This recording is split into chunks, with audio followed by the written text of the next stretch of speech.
Менің туған жерім Қызылорда қаласы. Деректі фильмде мен осы туған өлкемнің тарихын бүгіннің көрсеткім келді. Қызылорда Қамыс қала атты елді мекенде 1818 жылы салынған. Ал Қоқан хандығының тұсында Ақмешіт бекінісі болды. 1853 жылы тамызынан басқыншы генерал Перовскийдің атымен бекініс Перовск форты деп аталды. 1922 жылы қаланың Ақмешіт аты қайтарылғанымен 1925 жылдың сәуірінде Қызылорда деп қайта өзгертіледі. Сол жылы қалаға қазақ елінің алғашқы астанасы мәртебесі берілді. 1925-29 жылдары Қызылорда Қазақ АКСР астанасы болды. 1925-1929 жылдары Қызылорда қаласы Қазақ АКСР-ның орталық астанасы болып табылды, еліміздің астанасы болып. Қызылорда қаласының бір басты ерекшелігі экономикасы дамыған, сыр өңіріндегі бас қалалардың бірі болып табылады.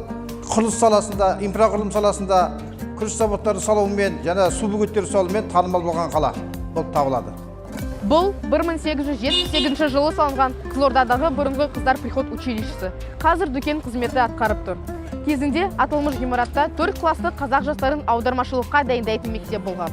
Қазан төңкерісінен кейін 1925-29 жылдары республикалық баспахана болған. Алаш ардақтыларының кітап журналдары міне осы жерден жарыққа шықты. 1929-73 жылдары кітапхана тігін тұқыма фабрикасы болған. Қызылорда қаласындағы көне ғимараттарға келетін болсақ, ескі базардың төңірегіндегі әлесат ғимарат туралы айтуға болады. Бұл ғимарат әртүрлі уақытта жұмыстарын істеді. Қазіргі таңда қаламыздағы ірі сауда орталықтарының біріне айналып отырды. Бұдан шығатын қорытынды қаламыздың осындай ескі ғимараттарын сақтауға үлкен мән берсек деп айтқым келеді.